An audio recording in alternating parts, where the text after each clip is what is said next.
ಆತ್ಮಸ್ವರೂಪನು ಯಾವ ಕಾರ್ಯನ ಸಭೆಗೆ ಹೇಳುವಂತಾರೋ ಅದನ್ನು ಮಾತ್ರ ಹೇಳೋದೇ ನಮ್ಮ ಕೆಲಸ. ಪ್ರತಿಯೊಬ್ಬರು ದಯವಿಟ್ಟು ಗಮನ ಇಟ್ಟು ಕೇಳಿ. ನಿಮ್ಮ ಕೈನಲ್ಲಿ ಪೆನ್ನು ಪುಸ್ತಕ ಇದ್ದರೆ ಹೇಳೋ ಅಧಿಕಾರ ಒಂದೊಂದನ್ನು ಬರೆದಿಟ್ಕೊಳ್ಳಿ. ಇದು ಆಶೀರ್ವಾದ ಹೆಂಗೆ ಬರುತ್ತೆ ಅಂತ ಹೇಳುವ ಸಂದೇಶ ಅಲ್ಲ. ಕೊನೆ ಕಾಲದಲ್ಲಿ ಜೀವಿಸುವ ನಾವು ಯೇಸು ಕ್ರಿಸ್ತನ ಮನೆಗೆ ಹೋಗಿ ಸೇರೋದಕ್ಕೆ ಈ ಭೂಮಿನಲ್ಲಿ ನಮಗೆ ಬೇಕಾದ ಸಿದ್ಧತೆ. ದೇವರು ಸಭೆಗೆ ಎಚ್ಚರಿಸುವ ಸಂದೇಶ. ಯಾವ ಸಂದೇಶ?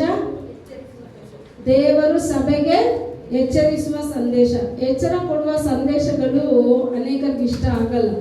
ಆದರೆ ಇಷ್ಟ ಆಗುತ್ತೋ ಆಗಲ್ವೋ, ಎಚ್ಚರಿಕೆ ಕೊಡಬೇಕು ಅಂತ ಹೇಳಿದ್ರೆ ಖಂಡಿತ ಎಚ್ಚರಿಕೆ ನಾವು ಕೊಟ್ಟೇ ಕೊಡಬೇಕು. ಇನ್ನು ಮುಂಜಾನೆನಲ್ಲೂ ಈ ವಚನನ ನಾವು ನೋಡಿದ್ವಿ. ಇಬ್ರಾಯರಿಗೆ ಬರೆದ ಸುವಾರ್ತೆ 6ನೇ ಅಧಿಕಾರ 3, 4, 5. Hebrews 6, 3, 4, 5. ಮತ್ತು ದೇವರ ಚಿತ್ತವಾದರೆ ಹೀಗೆ ಸಾಗುತ್ತಾ ಹೋಗುವುದು.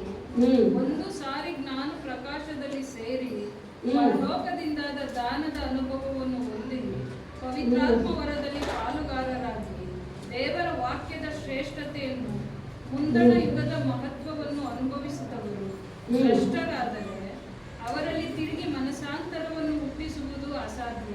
Amen, amen, amen. Hallelujah, hallelujah. ಯಾವಾಗಲೂ ಆತ್ಮ ಸ್ವರೂಪನು ಹೀಬ್ರೂ ಕನ್ನಡದಲ್ಲಿ ಏನು ಹೇಳೋದು? ಇಬ್ರಾಯರಿಗೆ ಬರೆದ ಸುವಾರ್ತೆ 6ನೇ ಅಧಿಕಾರ ವಚನ 3, 4, 5, 6. ಹಲ್ಲೆಲೂಯಾ.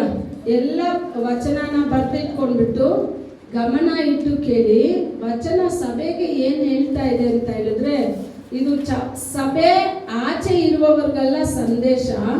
ಪ್ರತಿ ವಾರ ಯಾರಿಗೆ ಸಂದೇಶ ಅಂತ ಹೇಳಿದ್ರೆ ಸಭೆ ಒಳಗಡೆ ಇರೋ ಸಭೆ ವಿಶ್ವಾಸಿಗಳಿಗೆ ಸಂದೇಶ. ಇವಾಗ ನೋಡಿ, ನಾವು ಆಚೆ ಇರೋರಿಗೆ ಸುವಾರ್ತೆ ಸಾರಬೇಕು ಅಂತ ಹೇಳಿದ್ರೆ ಆ ಸುವಾರ್ತೆ ಹೆಂಗಿರುತ್ತೆ? ಯೇಸು ಸ್ವಾಮಿ ಎಷ್ಟು ಒಳ್ಳೆಯವರು, ಯೇಸು ಸ್ವಾಮಿ ನಿಮ್ಮನ್ನ ಹೆಂಗ್ ಬಿಡಿಸ್ತಾರೆ, ಯೇಸು ಸ್ವಾಮಿ ನಿಮ್ಮನ್ನ ಹೆಂಗ್ ಪ್ರೀತಿ ಮಾಡ್ತಾರೆ, ಯೇಸು ಸ್ವಾಮಿನೇ ನಿಜವಾದ ದೇವರು ಅಂತ ಹೇಳಿ ಮೊದಲ ಬಾರಿ ಸಂದೇಶ ಹೇಳಲ್ಪಡುವಾಗ ಇದೇ ಸಂದೇಶ ಹೇಳಲ್ಪಡುತ್ತೆ. ಆಯ್ತಾ? ಅವ್ರ ಹತ್ರ ಹೋದ ತಕ್ಷಣನೇ ಸುವಾರ್ತೆ ಸಾಕ್ಬೇಕಂದ್ರೆ ನೀವು ಈ ತರ ಎಲ್ಲ ಮಾಡಿದ್ರೆ ಯೇಸು ಸ್ವಾಮಿ ನಿಮ್ಮನ್ನ ಹೊಡೆದು ಬಿಡ್ತಾರೆ, ನಿಮ್ಮನ್ನ ಸಾಯಿಸ್ಬಿಡ್ತಾರೆ ಅಂತ ಯಾರಾದ್ರೂ ಸಂದೇಶ ಹೇಳ್ತೀವಾ? ಖಂಡಿತ ಹೇಳಲ್ಲ. ಆಗ ಸಭೆ ಆಚೆ ಇರೋರಿಗೆ ಎಂತ ಸಂದೇಶ ಅಂತ ಹೇಳಿದ್ರೆ, ಯೇಸು ಸ್ವಾಮಿ ನಿಮ್ಮನ್ನ ಪ್ರೀತಿಸ್ತಾರೆ, ನೀವು ಸಭೆಗೆ ಬನ್ನಿ, ನಿಮಗೆ ಬಿಡುಗಡೆ ಉಂಟಾಗುತ್ತೆ, ದೇವರು ನಿಮ್ಮನ್ನ ಆಶೀರ್ವದಿಸ್ತಾರೆ. ಇದೇ ಸಂದೇಶನ ರಕ್ಷಣೆ ಹೊಂದಿ 6 ವರ್ಷ, ನಿಮ್ಮಲ್ಲಿ ಕೆಲವರು 6 ವರ್ಷ ಇರ್ಬೋದು, ಕೆಲವರು 10 ವರ್ಷ ಇರ್ಬೋದು, ಕೆಲವರು 3 ವರ್ಷ ಇರ್ಬೋದು, ಇನ್ನು ಕೆಲವರು 20 ವರ್ಷ ಇರ್ಬೋದು, 25 ವರ್ಷ ಇರ್ಬೋದು. ಈ ತರ ಒಂದೊಂದು ವರ್ಷಗಳಿದ್ದೂ ಇವ್ರಿಗೆಲ್ಲ ಬಂದ್ಬಿಟ್ಟು ಪ್ರಾರಂಭದಲ್ಲಿ ಕೊಟ್ಟ ಸಂದೇಶವೇ ಬರೋದಿಲ್ಲ. ನಿಮಗೆ ಬರೋ ಸಂದೇಶ ಹೆಂಗಿರುತ್ತೆ ಅಂತ ಹೇಳಿದ್ರೆ, ನೀವು ಒಂದು ಮನಸ್ಸಾಂತರಗೊಳ್ಬೇಕು.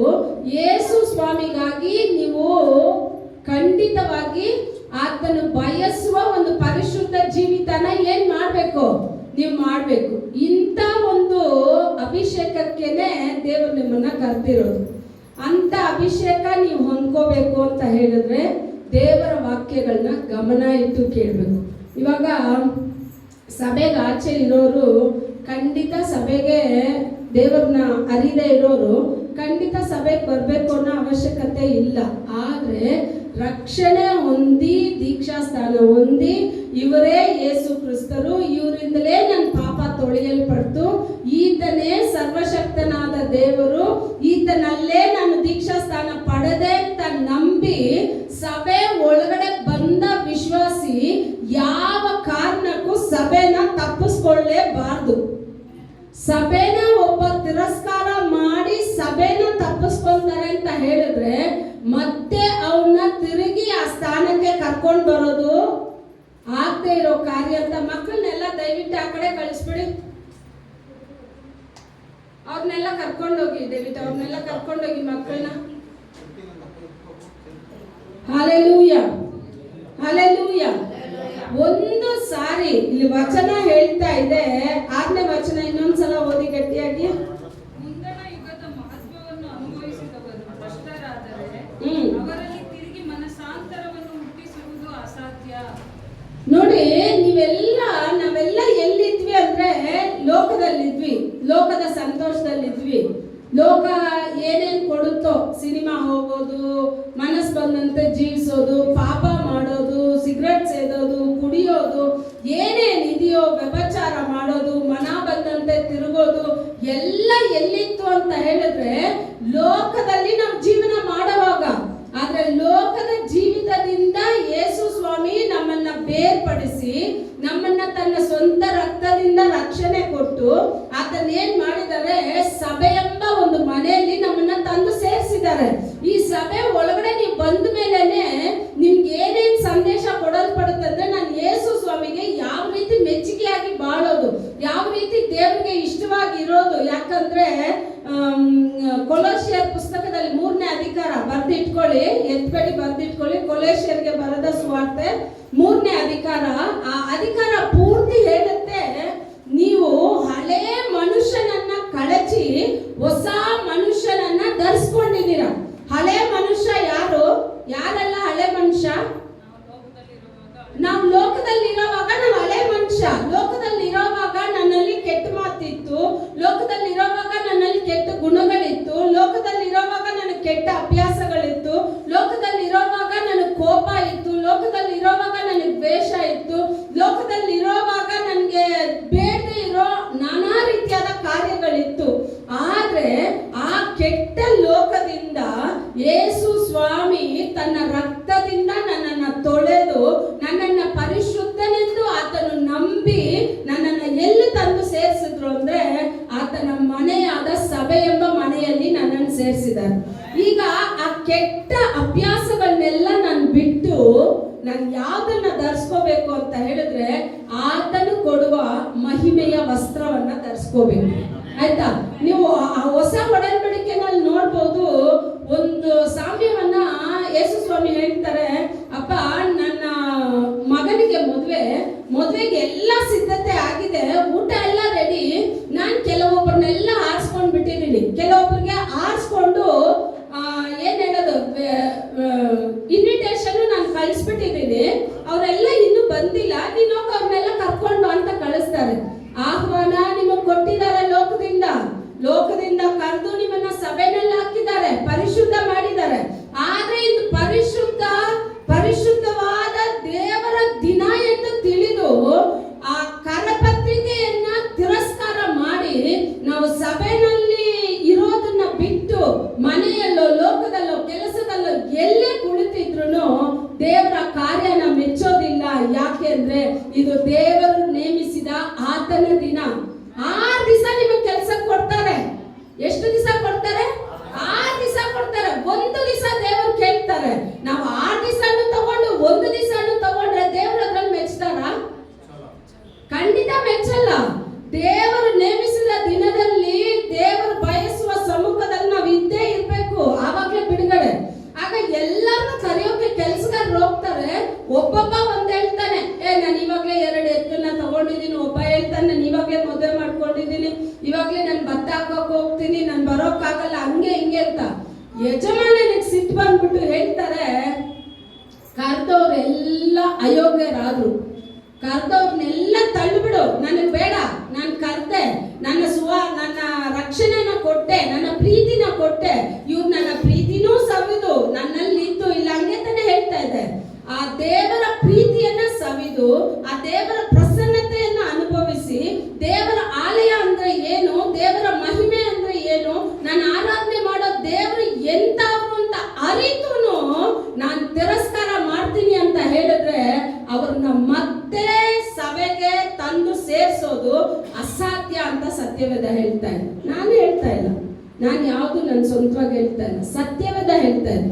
ಒಬ್ಬ ದೇವರ ಮಹಿಮೆಯನ್ನ ರುಚಿ ನೋಡಿ ಆತನ ಏನ್ ಮಾಡ್ತಾನಂದ್ರೆ ಮತ್ತೆ ತಪ್ಪು ಅಂತ ತಿಳಿದು ಆ ತಪ್ಪನ್ನೇ ಮತ್ತೆ ಮಾಡ್ತಾನೆ ಅಂತ ಹೇಳಿದ್ರೆ ಅಂತವನು ಯೇಸು ಸ್ವಾಮಿನ ಮತ್ತೆ ಶಿಲುಬೆಗೆ ಹಾಕ್ತಾನಂತೆ.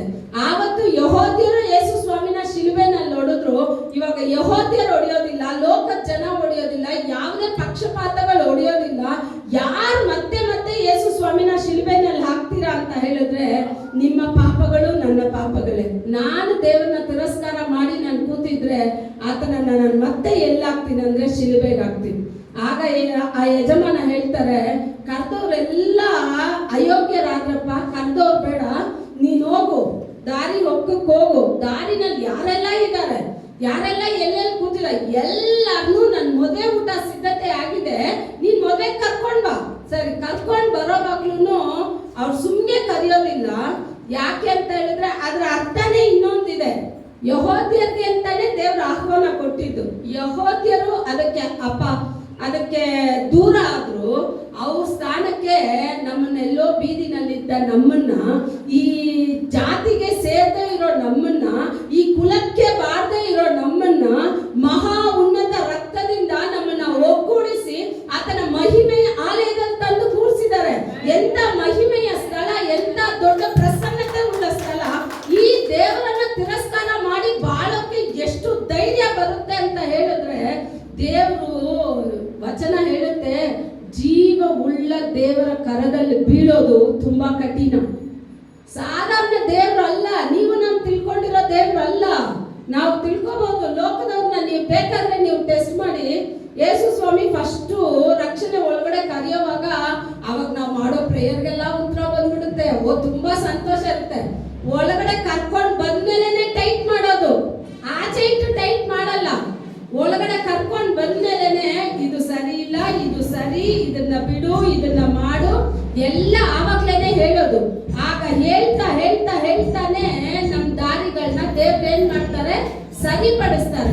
ಆಗ್ಲೇ ನಮ್ ದಾರಿಗಳನ್ನ ದೇವ್ರು ಏನ್ ಮಾಡ್ತಾರೆ, ದೇವರಿಗೆ ಮೆಚ್ಚುಗೆಯಾಗಿ ನಮ್ಮನ್ನ ಬದಲಾಯಿಸ್ಕೊಂಡು ಬರ್ತಾರೆ. ನಾವೇನ್ ಮಾಡ್ತೀವಿ, ಸಭೆ ಒಳಗಡೆ ಬಂದ್ಮೇಲೆ ಬಿಡು, ಈ ವಾರ ಹೋಗಿಲ್ಲ ಅಂದ್ರೆ ಬರೋ ವಾರ ಫಸ್ಟೇ ಕುಡಿತದಲ್ಲೇ ಇದ್ದೆ, ಅದರಿಂದ ಬೇರ್ಪಡಿಸಿದ್ರು, ಮತ್ತೆ ಅಲ್ಲೇ ಹೋಗಿ ನಿಲ್ಲೋದು.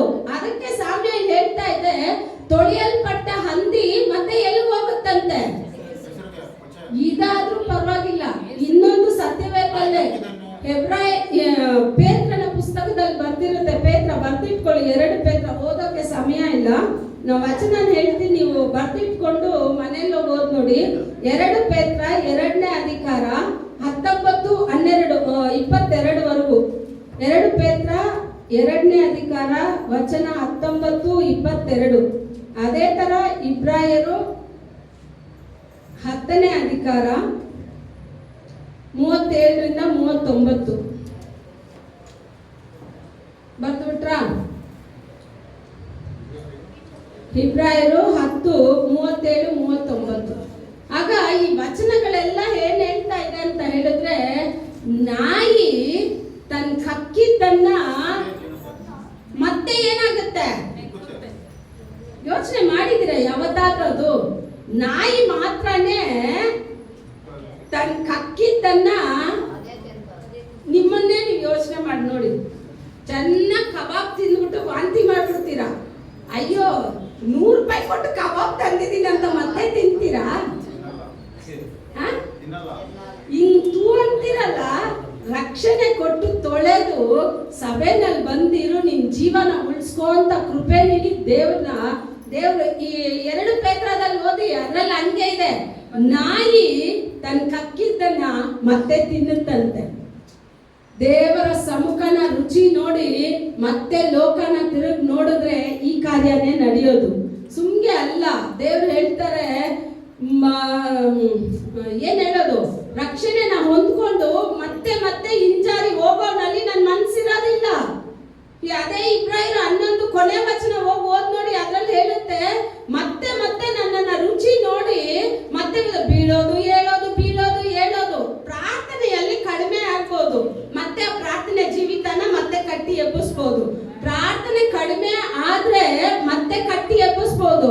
ನಾನು ಕುಡಿಯೋದ್ರಿಂದ ಬಿಡುಗಡೆ ಹೊಂದ್ಕೊಳ್ಳೋದು, ಸ್ವಲ್ಪ ದಿನ ಚೆನ್ನಾಗಿರೋದು, ಮತ್ತೆ ಕುಡಿಯೋದು.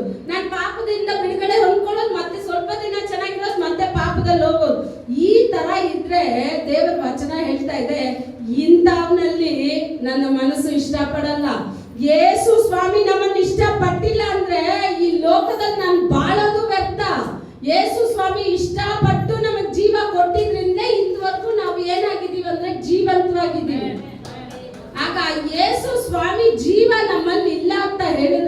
ಯೇಸು ಸ್ವಾಮಿಯ ಕೃಪೆ ನಮ್ಮಲ್ಲಿ ಇಲ್ಲ ಅಂತ ಹೇಳಿದ್ರೆ ನಾವು ಬಾಳು ವ್ಯರ್ಥ.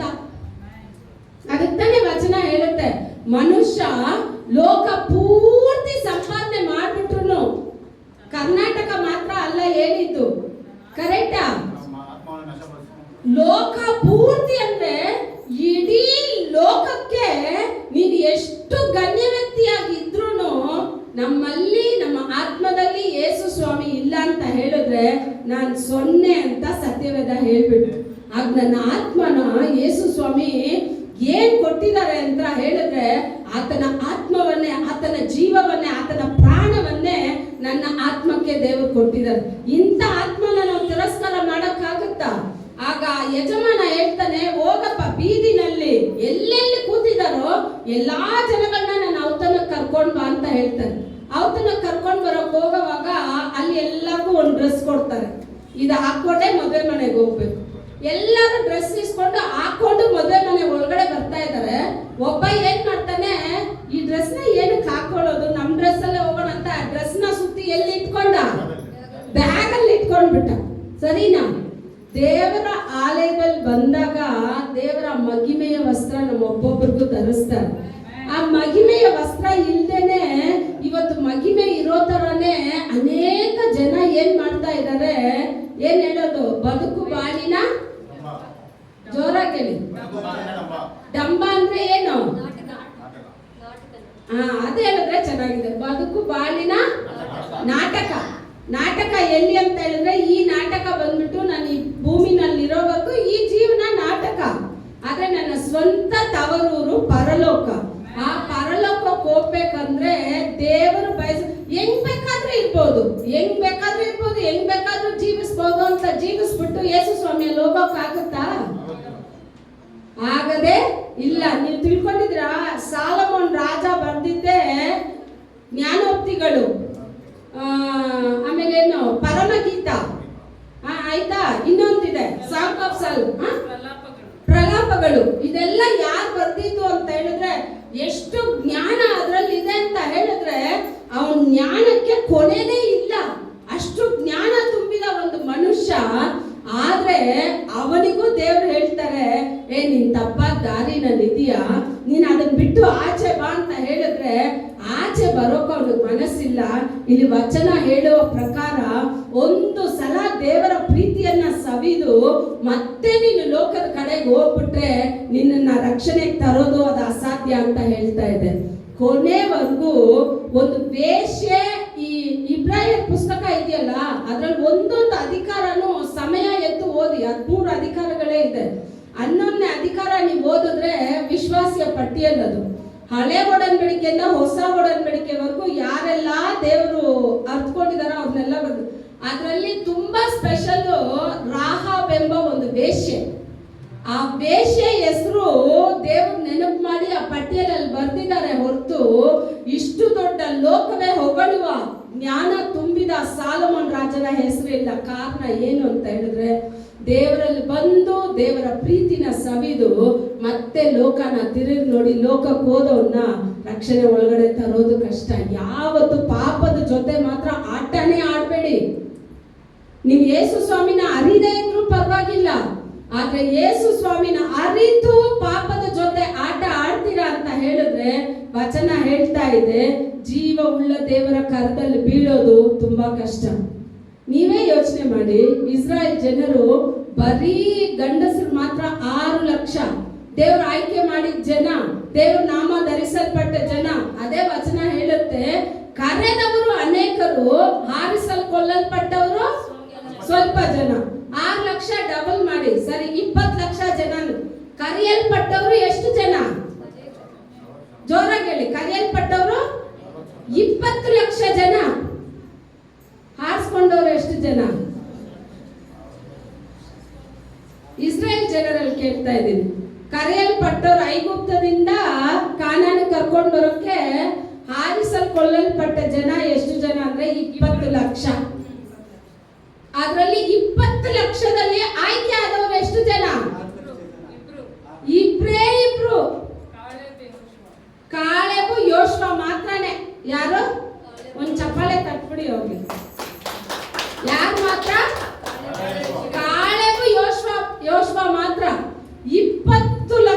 ಜನರಲ್ಲಿ ದೇವರು ಕರ್ಕೊಂಡು ಬಂದ್ರು ಆಯ್ಕೆ ಮಾಡಿದ್ದು ಎಷ್ಟು ಜನ ಅಂದ್ರೆ ಇಬ್ರು.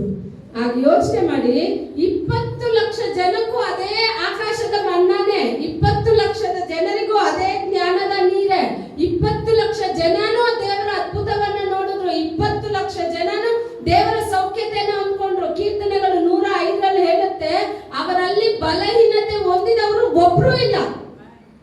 20 ಲಕ್ಷ ಜನರಲ್ಲಿ ರೋಗ ತುಂಬಿದವರು ಒಬ್ರು ಇಲ್ಲ.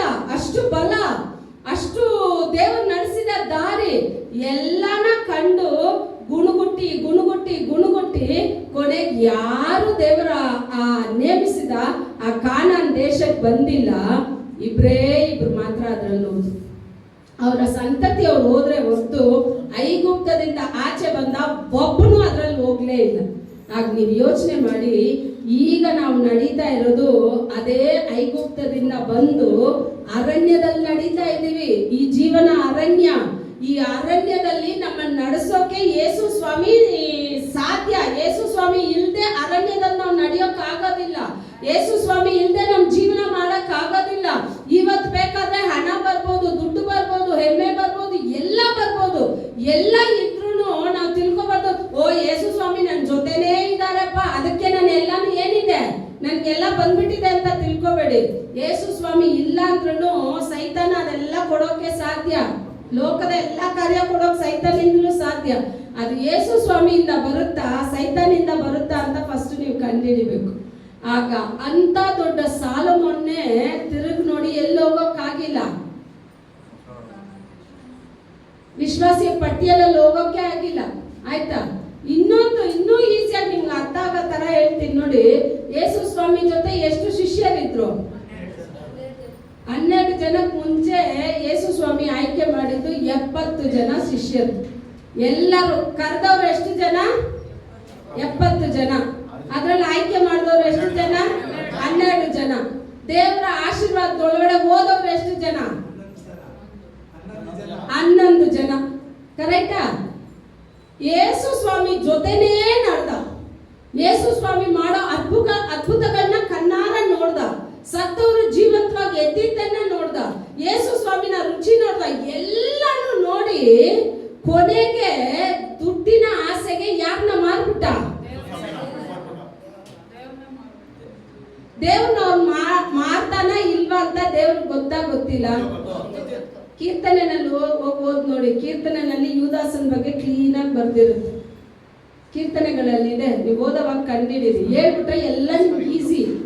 ಆ ತರ ಅಲ್ಲ, ಕಂಡಿಡಿರಿ. ಏನ್ ಇದು ಯಾರ ಬಗ್ಗೆ ಹೇಳ್ತಾ ಇದೆ? ಒಂದು ಕೀರ್ತನೆ ಓದ್ತೀರಾ, ಇದು ಯಾರ ಬಗ್ಗೆ ಹೇಳ್ತಾ ಇದೆ, ಈ ವಚನ ನಾನು ಎಲ್ಲಿ ನೋಡಿದ್ದೀನಿ. ಈ ತರ ವಚನಗಳಲ್ಲಿ ಬೆಳಿಬೇಕು.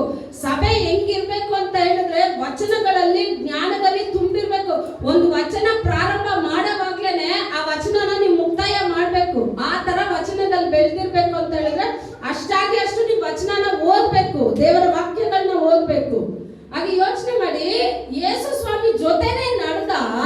ಆದ್ರೆ ಯೇಸು ಸ್ವಾಮಿ ಪ್ರೀತಿನ ಏನ್ ಮಾಡ್ಬಿಟ್ಟ? ಯಾವ್ದಕ್ ಮಾರ್ಬಿಟ್ಟ? ಆ ದುಡ್ಡು ಅವನ ಅನುಭವಿಸಿದ್ನ? ನೀವು ತಿಳ್ಕೊಳ್ಳಿ, ಯೇಸು ಸ್ವಾಮಿಗೆ ಉಪಯೋಗ ಆಗದೆ ಇರೋ ದುಡ್ಡು ನನ್ಗೆ ಉಪಯೋಗ ಆಗಲ್ಲ. ಯೇಸು ಸ್ವಾಮಿಗೆ ಉಪಯೋಗ ಆಗದೆ ಇರೋ ನನ್ನ ಸಮಯ ನನಗೆ ಉಪಯೋಗ ಆಗಲ್ಲ.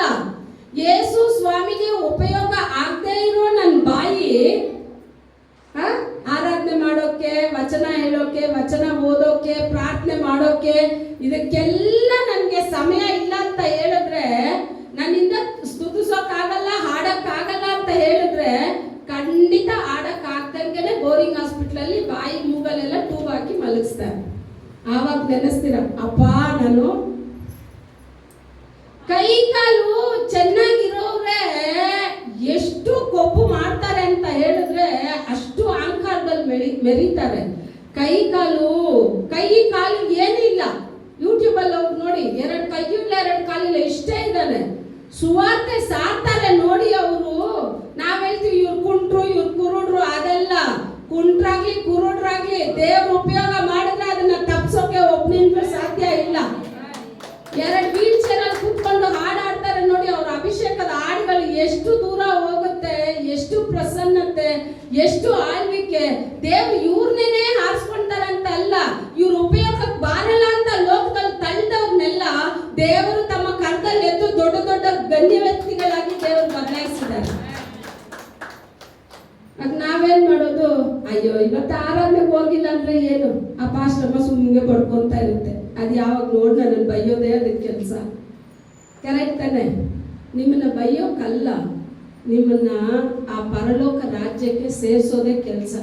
ದೇವರ ಆಲಯ ಅಂದ್ರೆ ಏನು, ದೇವರ ಆಲಯಕ್ಕೆ ಎಷ್ಟು ಮಹಿಮೆ ಇದೆ, ದೇವರ ಆಲಯಕ್ಕೆ ಎಷ್ಟು ಘನತೆ ಇದೆ ಅಂತ ಒಂದು ಅಧಿಕಾರ ಮಾತ್ರ ಎತ್ತೋದಿ.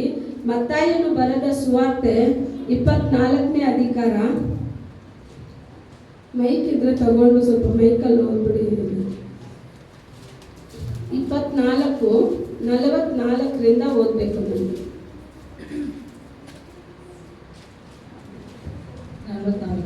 24ನೇ ಅಧಿಕಾರ 44ನೇ ವಚನ. ಎಲ್ಲರೂ ನೀವು ಬರ್ದಿಟ್ಕೊಂಡು ಓದೋದನ್ನ ಗಮನ ಇಟ್ಟು ಕೇಳ್ಕೊಳ್ಳಿ.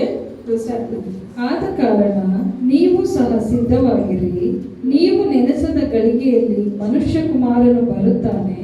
ಹಾಗಾದರೆ ಯಜಮಾನನು ತನ್ನ ಮನೆಯವರಿಗೆ ಹೊತ್ತಿಗೆ ಆಹಾರ ಕೊಡಲಿಕ್ಕೆ ಅವರ ಮೇಲಿಟ್ಟ ನಂಬಿಗಸ್ತನು ವಿವೇಕಿಯೂ ಆದಂಥ ಆಳು ಯಾರು? ಯಜಮಾನನು ಬಂದು ಯಾವ ಆಳು ಹೀಗೆ ಮಾಡುವುದನ್ನು ಕಾಣುವನೋ ಆ ಆಳು ಧನ್ಯನು. ಅಂಥವನನ್ನು ಅವನು ತನ್ನ ಎಲ್ಲ ಆಸ್ತಿಯ ಮೇಲೆ ನೇಮಿಸುವನು ಎಂದು ನಿಮಗೆ ನಿಜವಾಗಿ ಹೇಳುತ್ತೇನೆ. ಆದರೆ ಆ ಕೆಟ್ಟ ಆಳು ನನ್ನ ಯಜಮಾನನು ತಡ ಮಾಡುತ್ತಾನೆ ಅಂತ ತನ್ನ ಮನಸ್ಸಿನಲ್ಲಿ ಅಂದುಕೊಂಡು ತನ್ನ ಜೊತೆ ಆಳುಗಳನ್ನು ಒಡೆಯುವುದಕ್ಕೆ ತೊಡಗಿ ಕುಡಿಕರ ಸಂಗಡ ತಿನ್ನುತ್ತಾ ಕುಡಿಯುತ್ತಾ ಇರುವುದಾದರೆ ಅವನು ನೆನೆಸದ ದಿನದಲ್ಲಿಯೂ ತಿಳಿಯದ ಗಳಿಗೆಯಲ್ಲಿಯೂ ಆ ಆಳಿನ ಯಜಮಾನನು ಬಂದು ಅವನನ್ನು ಕಠಿಣವಾಗಿ ಒಡೆಸಿ ಕಪಟಿಗಳಿಗೆ ಆಗತಕ್ಕ ಗತಿಯನ್ನು ಅವನಿಗೆ ನೇಮಿಸುವನು. ಅಲ್ಲಿ ಗೋಳಾಟವು ಕಟಕಟನೆ ಹಲ್ಲು ಕಡಿಯೋಣವು ಇರುವವು. ಅಲ್ಲಿ ಏನಿದೆ ಅಂದ್ರೆ ಇಬ್ಬರು ವ್ಯಕ್ತಿ ಎಲ್ಲ ಸ್ವಲ್ಪ ಹಂಗೆ ತಲೆನ ಮೇಲೆ ಎತ್ಬಿಟ್ಟು ಕಿವಿ ಕೊಟ್ಟು ಕೇಳಿ ಬರ್ಕೊಂಡ್ರಾ?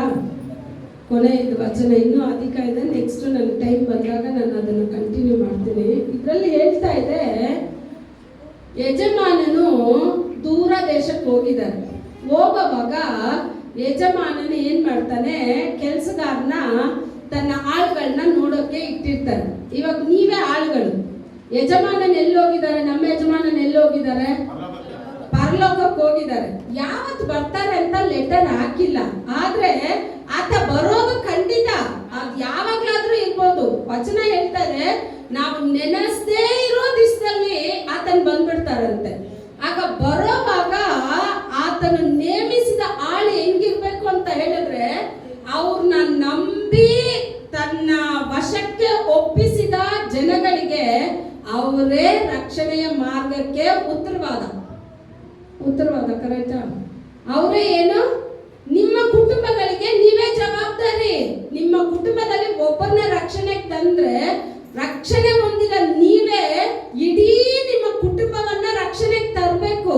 ಅದನ್ನ ಬಿಟ್ಟು ನೀವೇ ಅವ್ರ ಜೊತೆ ಸೇರಿ ಲೋಕದವರಂಗೆ ಕುಡಿತಾ ಕೂತಿದ್ರೆ, ಇಲ್ಲಿ ವಚನ ಹೇಳ್ತಾ ಇದೆ, ಯಜಮಾನನ್ ಬರೋವಾಗ ತನ್ನ ಕೊಟ್ಟ ಕೆಲಸವನ್ನ ಯಾವ ಆಳು ಕರೆಕ್ಟ್ ಆಗಿ ಮಾಡ್ತಾನೋ, ತನ್ನ ಕೊಟ್ಟ ಕುಟುಂಬಕ್ಕೆ, ತನ್ನ ಕೊಟ್ಟ ಸಮುದಾಯಕ್ಕೆ, ತನ್ನ ಕೊಟ್ಟ ಮಕ್ಕಳಿಗೆ, ತನ್ನ ಕೊಟ್ಟ ಸಭೆಗೆ ನೀತಿವಂತನಾಗಿದ್ದು ಕರೆಕ್ಟ್ ಆದ ದಾರಿನಲ್ಲಿ ನಡೆಸ್ತಾನೋ ಅಂತ ಅವನನ್ನ ಯಜಮಾನನ್ ಏನ್ ಮಾಡ್ತಾರೆ, ಘನತೆ ಪಡಿಸಿ ತನ್ನ ಆಸ್ತಿಗೆಲ್ಲ ಒಡೆಯನಾಗಿ ಮಾಡ್ತಾನಂತೆ.